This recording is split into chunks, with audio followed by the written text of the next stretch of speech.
Excuse me.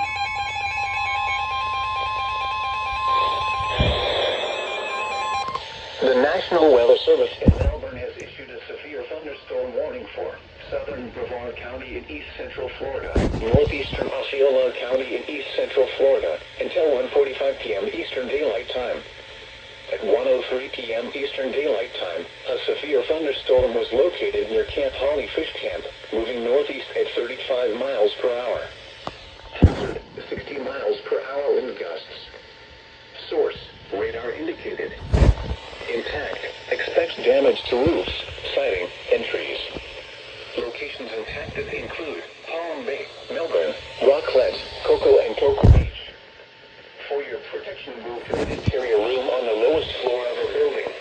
Oh. Warning damage with this storm will occur before any rain or lightning.